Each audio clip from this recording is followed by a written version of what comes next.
What's happening, my beautiful people? My name is Mike, and today we're gonna do an updated formation video. Every year and almost all year I get asked about formation, so I want to make sure that I'm giving you guys a top 5 that in my opinion is up to date. If you agree with at least 3 of these, smash that thumbs up button. That reassures that I'm speaking from the community position. In the comments, what is your top 5? And I know many of you will disagree, and that's fine. So give me your top 5 in the comments, so then we can go back and forth in our disagreements. My top 5 will be in order based on which formations I think work best and that I'm seeing used most frequently and that I personally enjoy using the most. Let's open up the discussion.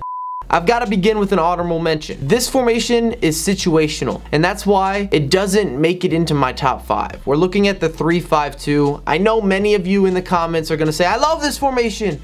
Oh, it's spectacular. And then other people are going to understand where I'm coming from, where I'm telling you it's situational. If you need to make a comeback, you need to increase the pressure, 3-5-2. But if you start every game over a weekend in a 3-5-2, I'd love to hear how many wins you were able to put together. It just has some limitations and some weaknesses that are clear.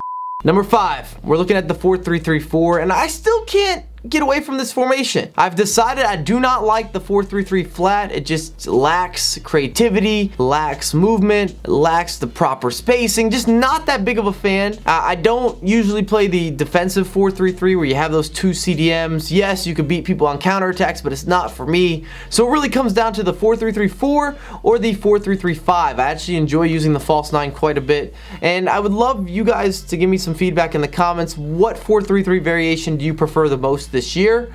But I've decided to go with the attacking 4-3-3-4. I score a lot of goals. The newest patch includes slower gameplay, which makes it, I think, a little easier to play defense, which makes this formation even more valuable because you can hit those counters over and over again. You're able to break up more plays in the midfield. Number 4, and I've linked multiple formations together because I just think they're so similar. You got the 4-2-2, which I'm happy has made a comeback, and I can play this formation.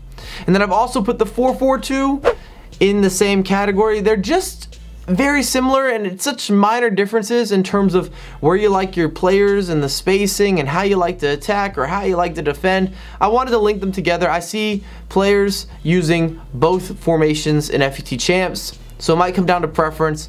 What do you think is the biggest difference between these two formations? Number 3, we have the 4-3-2-1, and I just don't play this formation that well, but I see so many people use it with high levels of success, whether you're a pro player or a competitive player, just a casual player.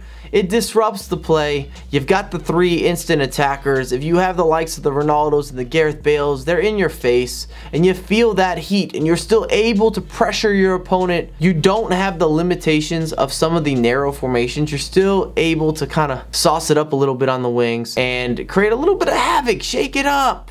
Number 2, it's the runner-up. Should not be a surprise, 4-1-2-1-2, and I put the second variation as the go-to, even though I do believe the 4-1-2-1-2 with the left mid and the right mid very playable this year, but the narrow is still where it's at. Even after the patch, if you know how to pass, you know how to build up, the players just make these smooth overlapping runs, and the meta in this game is set up well for people that play a narrow formation and are still able to defend well. You can take away some of the wing play. You don't struggle with breaking up your opposition's attacks because offensively, bam, bam, bam, bam, especially pre-patch, it was so fast. And last but not least, in another formation that won't surprise you if you've been watching my streams, you've been watching my YouTube channel, we got the 4-2-3-1, the narrow variation where you have the 3 attacking mids. It just gives you so much balance. Whether you play through the wings, you want to be a possession player, you want to play fast, you need help defensively, you need help offensively.